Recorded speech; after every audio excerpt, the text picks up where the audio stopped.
What's going on, guys? It's Greg here today, and welcome back to the channel. Today we will be going over our first Ground War gun guide, and this is going to help give you guys some tips and tricks on all of the guns in Call of Duty Modern Warfare 2 and using them in Ground War, because I know a lot of YouTubers out there are not covering Ground War this year, and I want to make sure for all of you Ground War fans that you guys have your bases covered on all of the guns in the game. And I want to start off this guide today with what I believe to be the best gun in the entire game right now for Ground War.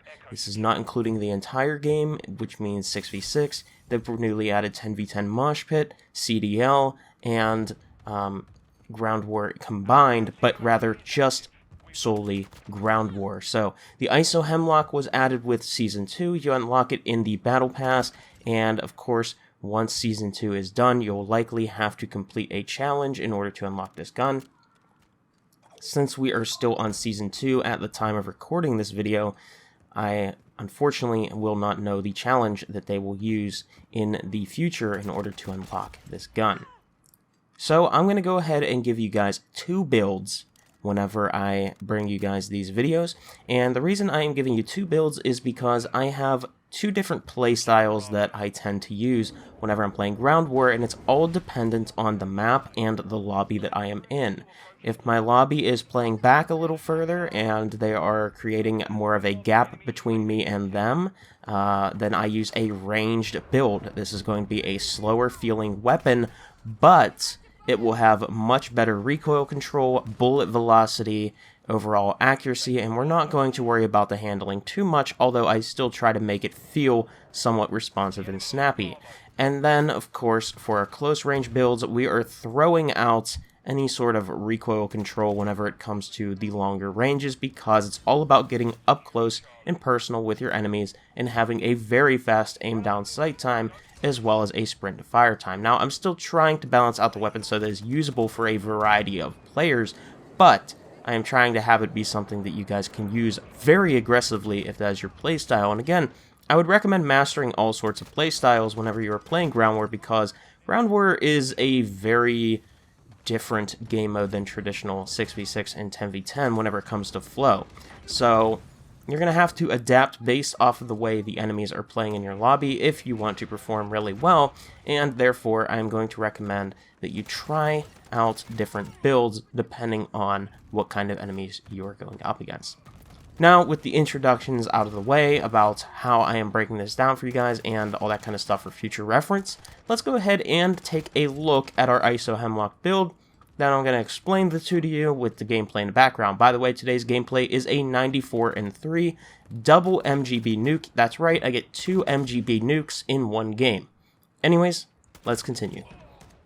Alright, so for the first class setup I'm going to give you guys, this is the ISO Hemlock baby version. This is our close quarters ISO, and I got the Cypher 121 barrel on, which is going to give us recoil control as well as sound suppression for a cost of damage range. Unfortunately, I don't know the hard-coded stats on this gun, so I'm not going to go too in-depth because the website I use, sim.gg, has not yet included the hard-coded stats for this gun, as well as some of the new attachments introduced with Season 2. I really hope they do update it, and I will give you guys an update in the future if they do. However, as you guys can see here, I have went over all the attachments that I have on it, and I'm going to save it, so that way I have it in my arsenal, and I can swap to it anytime I want. And then I'm also going to plot the range build here for you guys, and you guys can see I have the Harbinger D20 barrel, the Fielder T50 on it, as well as the Fielder T50 is not tuned, by the way, but the Harbinger D20, the Commando foregrip, the Schlager 4, and the Slimline Pro are all tuned. So let's go ahead and talk about these class setups and why I chose each attachment. So on our baby Hemlock build, I still want to have bullet velocity, so that way we are going to be having good hit registration down those medium ranges.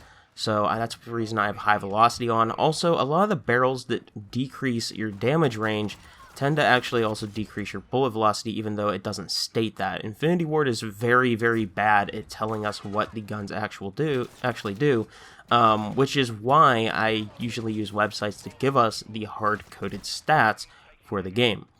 Another thing I want to make mention of is you see I have a stock and a rear grip on, and both of these are all about sprint and fire time and ADS, and they're going to negate our recoil control and our aiming idle stability. And aiming idle stability is very important if you're trying to stretch out your longer ranges, because whenever you're shooting your gun in this game, that idle sway is still active, causing in your recoil pattern to kind of be random every single time you shoot it, because, well, the gun's going to be swaying all over the place, and that's where your bullets are going to actually be going. But for close range, our target is bigger when we are closer up to them, and therefore I am not going to worry too much about our idle sway, especially whenever we're trying to get up close and personal. So I'm more worried about that sprint to fire time, aim down sight time, and of course, well, bullet velocity, so that way we can at least hit our targets somewhat faster out to those medium ranges. But, as you guys indeed saw, that I had that rear grip, the stock, and then I also have an optic, just because this gun's iron sights, while I actually like them somewhat, I know most people don't like them, therefore I am not going to give you guys any builds that have the iron sights. And then, of course, we have our integrated suppressor on, just because, well, we're trying to be stealthy with it, and in Ground War I love suppressors, because even though it deactivates the ghost perk when you shoot your gun, the suppressor is not going to live ping you while you're firing, while your ghost perk is deactivated. So it's actually very useful for trying to be stealthy, although it is not a full counter in this game to, well, the mini-map whenever there's an enemy UAV in the air. Now, for our ranged build, I was not really too sure at one point what suppressor I liked most. I was using the Covert 5, I believe it is called, for a very long time because it doesn't hurt our ADS time much at all. And I've made mention in the past that I don't worry about ADS time too much, but there is one reason why in Modern Warfare 2, I am starting to see the light of what Exclusive Ace was preaching to us, and I made a video a while back, talking about why I think ADS is not as important as Exclusive Ace makes it, and traditionally I would agree with myself more than Ace on this, but in this game you do lose 33% of your ADS time when you are trying to ego shell somebody with a bunny hop, and that is a tac sprint jump around a corner while trying to ADS. So if you're trying to use movement in your gunfights and trying to throw off your enemies in order to win more gunfights and gain better positioning on the map, then you're going to want to be at least somewhat caring about your ADS time. So in this game, I try not to slow it down too much. I would say that my thresholds still stand to where I gave in that video, but maybe just a little bit faster than I would normally care to kit them out to in other Call of Duty games. So I'm using the Harbinger D20 because this is the slowest muzzle in the game whenever it comes to handling, but it is the most broken muzzle in the game whenever it comes to bullet velocity. You don't have to run high velocity if you're going to use this muzzle, so that frees up an attachment slot. I think you gain like 250 to 300 milliseconds on average for most guns whenever you're using this muzzle, and then you combine that with a barrel, and now you're really gaining like 500 meters per second of bullet velocity. So yeah, this muzzle, it really just it's basically high velocity. On top of that, you get a lot of recoil control with this. You get a nice boost to your damage ranges, and you also get, of course, sound suppression. Overall, this muzzle is basically busted, but you do have to be careful because, again, it is the slowest one in the game, generally reducing your ADS time, or I should say increasing your ADS time, rather, by about 120 milliseconds on most guns. So it is a huge nerf to your ADS.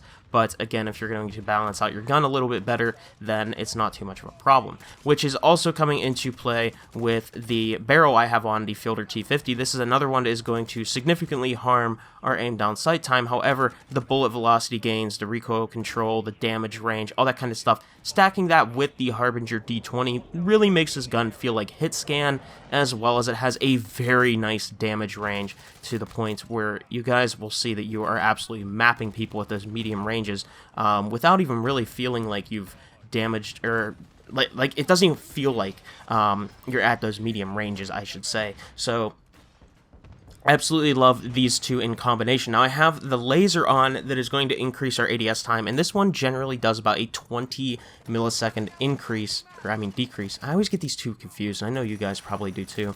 A lot of people do.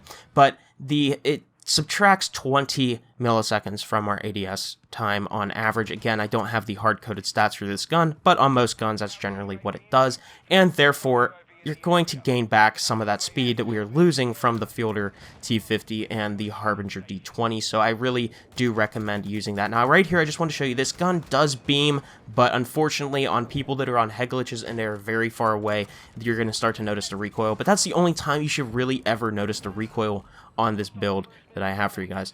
Now, another thing I like to run is the Commando foregrip. The Commando foregrip is very good for stabilizing our recoil, which means less horizontal recoil, and also it gives us some aiming idle stability, which is the main reason that I have this on, is for that extra recoil control, but especially the aiming idle stability, because at those longer ranges, we're going to want to make sure that we don't have that randomized recoil because of the random sway on the gun. So that is why I am running that. And we also have the Slimline Pro as our final attachment. This is the optic of choice that I like to use on all of my guns in this game. I find that it gives the clearest sight picture. There are a couple other ones that I do enjoy, but this one is the one that I personally like the most. So that is our class setup. So for some tips with these guns, if you are going to use the close range ISO Hemlock build that I gave you, it really works well on maps like Said. You could get away with it on this map if you're going to play it very aggressive. Same thing with Giharo, if you're going to be playing it like maybe the A flag and you're trying to capture the A flag, or, you know, if you're at a lot of the buildings playing close range. It is great for clearing out close range buildings and stuff like that. But if you're going to be playing on a map like Tarak, or you're going to be taking on those longer ranges, trying to kill rooftop players on Giharo, or if you're playing on this map and you're trying to shoot people at the extended ranges, whatever map you're on, it's going to depend on what you're trying to do. So I would recommend using the baby Hemlock for clearing out buildings, and I would highly recommend using this Hemlock if you're going to be playing all sorts of ranges.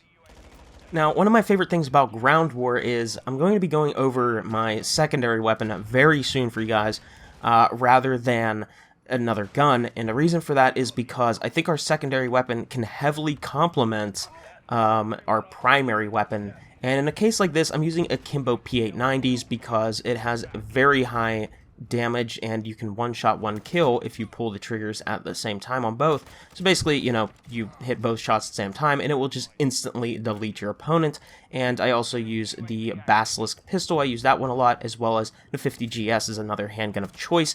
And I think I'm going to combine all those into one video so we can talk about them and you guys can make your informed decision based off of those three weapons and my recommended builds for them. And depending on what your build is, you should select one of those based off of whatever your primary is.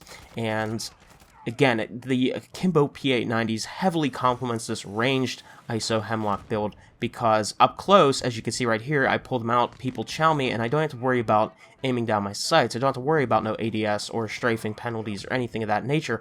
All I gotta do is just pull the triggers back and I am chilling. So I definitely recommend having some really nice secondary weapons, as well as Overkill isn't bad. I don't really care to use Overkill because I'd much rather have Scavenger and Tracker as my perk ones.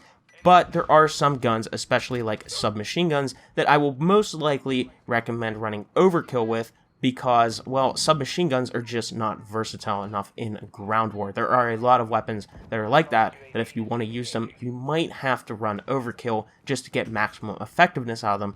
So that way, if you are at a situation where you are at those longer ranges or something, you have a gun that can actually properly challenge those enemies so you're not at a significant disadvantage. And then if you do want to use your main focus weapon, well, you can use it in the ranges that it's intended at. And that's something that I like to preach a lot about in Ground War this year, is use your guns at their proper ranges. In Modern Warfare 2019, I could get away with chowing people across the entire map with AK-47 plus stopping power rounds. I had zero fear of a single sniper on the map. I saw that HDR scope, I was going to pop my stopping power into my AK-47, and I was going to two-tap them 100 meters away with a iron sight AK-47.